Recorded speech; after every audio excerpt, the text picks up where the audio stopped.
soir. Ah oui. Ça sera, oui, ça m'explique. Ouais, ouais, ouais.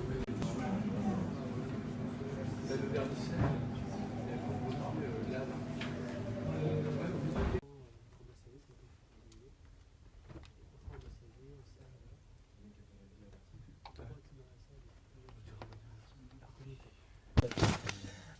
Bienvenue au Concorde, bienvenue pour cette première séance organisée avec nos amis d'Offscreen, première séance consacrée à une petite rétro des films de Dario Argento. Pourquoi petite rétro? Parce que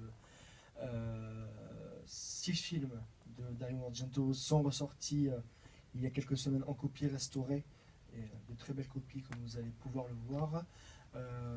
On aurait aimé vous en proposer plus, vous montrer Ténèbres ou encore Inferno. Malheureusement c'est un peu très compliqué de récupérer des copies, et c'est pour ça pendant longtemps avec Offscreen on a voulu montrer certains films d'Argento, c'était pas possible.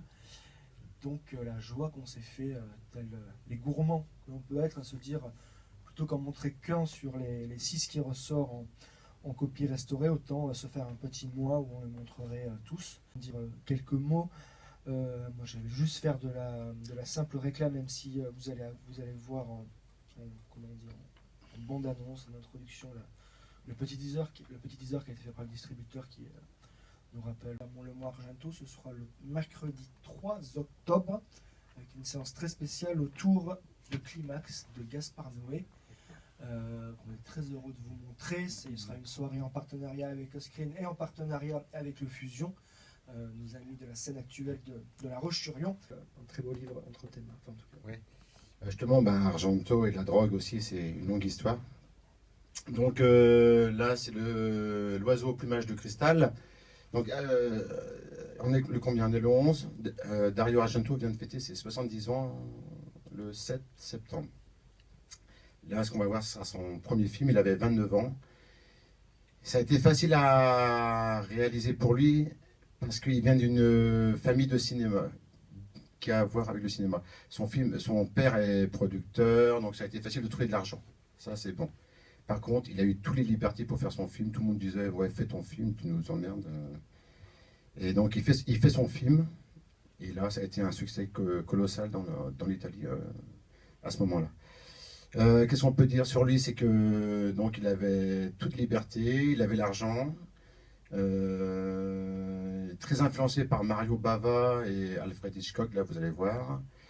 Pour ceux qui aiment bien regarder la technique, faites attention comment il cadre les décors et son travail sur les couleurs.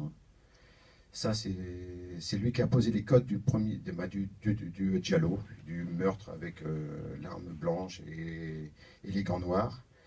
Justement, comme c'est lui qui a...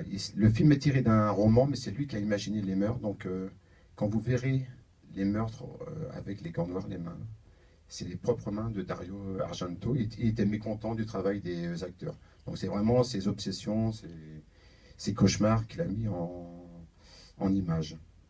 Donc, voilà ce que j'aime pas mal. Ça fait pas peur. Hein. Mais ça fait pas peur. Et justement, il parle pas assez de son côté accro à l'héros, justement. Parce que pour venir voir des films de Dario Argento, il a fait le ménage, hein. Il faut être un peu préparé, ouais, il faut avoir pris quelque chose. On verra justement, si vous venez à tous les films, vous allez voir C'est maintenant que tu le dis? oui, une ascension dans sa folie. Et puis surtout, la caméra comment dire, en contre-plongée, en subjectif, ouais, on est toujours dans le monde. Merci, bonne séance.